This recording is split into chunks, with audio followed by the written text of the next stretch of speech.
Okay, we've got breaking news. We just got a DVD of the mayor apologizing for this scandal. Take a look. I begin today by apologizing to you. I have diminished the office to which you elected me. The charges made at today's news conference are serious. When a friend like Donna Fry is compelled to call for my resignation, I'm clearly doing something wrong. And I've reached into my heart and soul and realized I must and will change my behavior.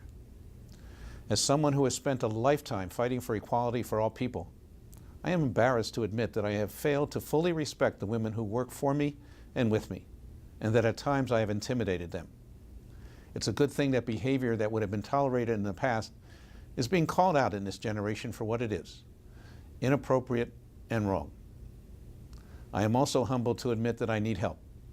I have begun to work with professionals to make changes in my behavior and approach. In addition, my staff and I will participate in sexual harassment training provided by the city. Please know that I fully understand that only I am the one that can make these changes. If my behavior doesn't change, I cannot succeed in leading our city.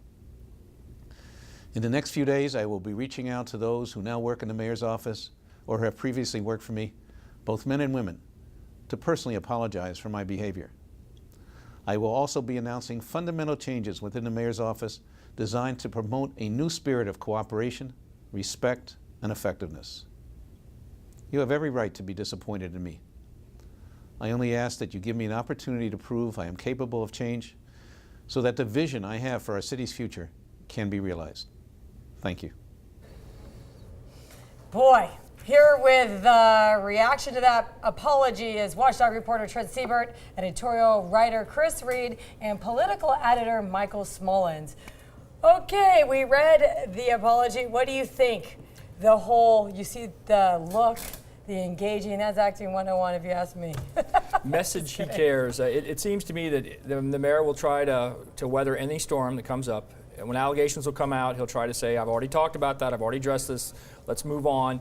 It's going to take, I think, some heavy artillery to get him to change his position, which is that he's acknowledged there's a problem, he's trying to change, give him another chance. But the larger problem for Bob Filner— He minimized the problem, though. Well, I don't know if he minimized it. He admitted some pretty bad behavior, but as Michael noted, he tried to suggest it was a generational thing. Well, it's been 22 years since Clarence Thomas. But the thing about Filner is he's been this way his whole public life. Why is the presumption that at age 70, even with 12 hours of counseling, that he could suddenly change his ways? The man, it's in his nature to be aggressive, assertive, and in your face. And I just don't see any reason to assume that he'll change with a little bit of therapy. Michael? Well, he also mentioned about some changes coming up in his office to, foster more spirit of more cooperation and so forth. He's the one that's been not fostering that spirit of cooperation. What's he going to do? Throw some staffers under a bus to somehow saying, suggest they're the problem? That's not going to wash. Maybe he'll only meet with people via video. But I think that he Skypes him. Everything is white hot right now. Frankly, I thought the video was pretty good. He did come across as heartfelt and so forth. Trent and I were talking during the break. It was interesting that he used the term, he apologized for, and will apologize to the women he's worked with, and admitted that at times I have intimidated them. Didn't use sexual harassment, obviously, but that's just sort of an interesting word, and what that means. And is he sort of moving into oh no, this was just because I'm a bully and aggressive, I intimidated them. It wasn't sexual harassment. But if he was pawing people, we'll find out. If I was the women who were sexually harassed and I heard that, I would feel so minimized by he's minimizing the whole severity of it. You brought up the Clinton aspect, and I think something you brought up is that by the time these allegations really hit with Clinton, there was this reservoir of national goodwill. Boy, this is all coming out, and again, scandal after scandal after scandal, and now this sexual harassment, which is red hot in any case. Is this recoverable? I mean, is there enough love for a Mayor Bob Filner 7 months into the job? Well, I think Democrats may see a chance to cut their losses. I have no doubt that Donna Fry was sincere when she came forward and made these comments. But the fact is, Filner has already damaged goods. So unless you suddenly assume he can right the ship and become someone he's never been, why wouldn't you welcome the chance to have Todd Gloria, the city council president, take over until a special election? Well, and the reservoir of goodwill is an interesting thing because Clinton had one. Governor Gray Davis did not. Some suggested if he was a well-liked individual at the time, maybe he might have survived that recall. Who knows? But there's not a big reservoir of goodwill for Bob Filner right now, but we've seen time and time again people survive, resurrect themselves after sexual scandals in politics. Does this happen? I mean, I think that the key is how believable, how much time do people give him? Do Donna Fry and Marco Gonzalez and Corey Briggs, do they press ahead? Do women start coming forward saying this isn't good enough? Because they've already gone over the line, or gone, they've jumped and made their decision. They're going to need other people to join them. And so are we going to see the head of the Democratic Party, or are we going to see other prominent Democrats calling for his resignation? If that doesn't happen, I think Bob holds on. Well, I got to tell you, none of you are women here, thankfully. From a female perspective, this is either going to make them mad and upset them, and it's an insult, and it's going to, add insult to injury, and they're going to do something and come forward, or they're going to feel sorry for him and forgive him, and they want closure, and they don't want scandal, and this is a good way to erase it and make it go away. So depending on these personality types, for me, it would just piss me off. Well, I think it's going to be very interesting to see Filner at his first press conference. It's one thing to put out a statement. It's another thing to be aggressively challenged on your behavior. Every time that's ever happened with Bob Filner, he bites people's head off. If he tries to do it this time, that will play horribly. Well, but also, as you point out from the get-go, without specific allegations now, he's sort of done the mea culpa to a degree that his behavior's been bad. He didn't cop to sexual harassment, getting treatment and all this stuff and so forth. So how often can people go at him at a news conference unless details come out or some women come forward, frankly? Does it die down? Well, he's going to have a press conference at some point. Yeah. He does this, and was it smart or not to not deflect some of that stuff now and just face? He's good on his feet. I mean, I've seen him at these press conferences. I guess he wanted to avoid, a crowd, right? an hour's worth of questions from that would be a packed room full of press corps. I thought this was a smart move, and like I said, I thought it was a pretty good video, all things considered. I think if you take some speech classes and you take acting classes before you become a public speaker, you learn how to engage your audience. Heck, the same with me as an anchor. If they gave me a script, I could play it just like him. Just saying. Well, we'll see in coming days. I have to think that there's going to be women who actually come forward and are willing to say, no, this isn't right. He did this to me, he did that to me. And it could be some big names. We didn't just see low-level folks leave his office the last 7 months. We saw some high-profile folks. And if one of them comes forward, someone who's already got credibility and friendships with lots of people in the local establishment, then I think you're going to see a collapsing of support for Filner. If you just have one fairly high-profile, credible person come forward, and that could happen. I agree with Michael for now. It looks like Filner's figured out a way to rope-a-dope, barring something specific. But something specific is going to come out. Yeah, I think so. We'll see. I will tell you, on the other side, that might be in his favor. He has a flirtatious personality. I met him for the first time, and he was like, whoa, blah, blah, blah, blah, blah. I don't want to go in specifics because that will make me look like I'm full of myself.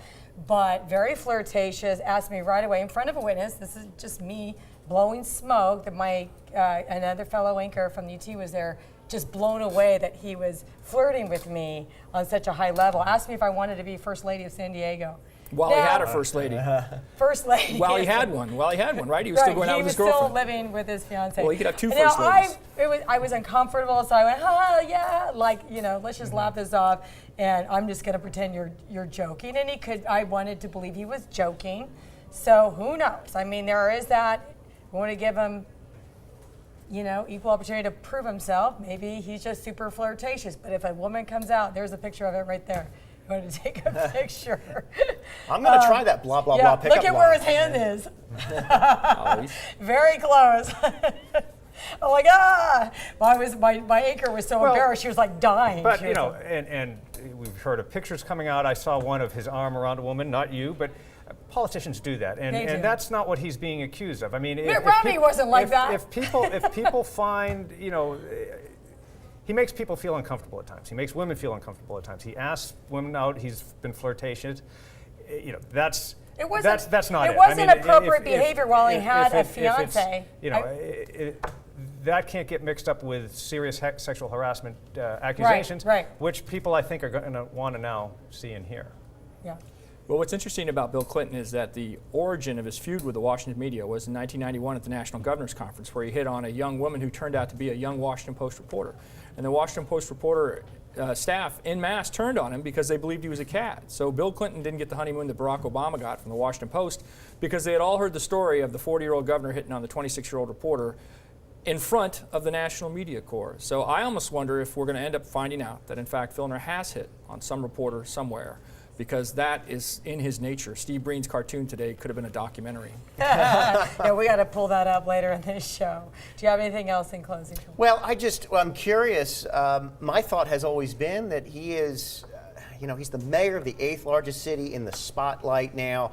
For years, he had been one of 435. Is that the dilemma? Is that what he needs to sort of fix? The fact that who knows what kind of behavior he was exhibiting when you're one of hundreds and you don't have this kind of scrutiny. Well, I agree, and let's face it, all we know about Washington, hear about Washington, the rules are different. People, they have their little fiefdoms. They're not, these members of Congress can run roughshod over staff, and it's tolerated. And I'm sure it happens on both sides. So you're not going to have the usual political churning because each side has their rogues as well. But I think then you come to San Diego, which has so many great qualities, and one of them is frankly kind of a mild-mannered, not a hard-nosed city like Washington, and I think a lot of stuff is just unspoken there, and it's had been unspoken here until now. All right, we're going to take a break. We're going to, again, keep bringing you any updates as they become available. We're not done talking about the scandal. These guys got to get to writing, right? Where can we see your article? Front page. Yes. Online tonight? Online tonight. Yeah. So we're going to see, just keep coming back to the website because you're going to see the editorial, you're going to see front page news, you're going to see the local news. All day long we've been filing stuff online, and then we'll pull it all together for the paper. We'll have 2 editorials, actually. No, I didn't mean to discount your editorial. We're gonna cover this from every angle. Tell me, I guess it's not going to be a pro-con, huh? No, we're very confused. We're not sure where we stand on it. We need to talk about the political. Sure. I'll be happy to come back. I don't have to go later. quite Yes, do come back. Thank you, gentlemen. Thank you, We're going to take a quick break. We'll be right back.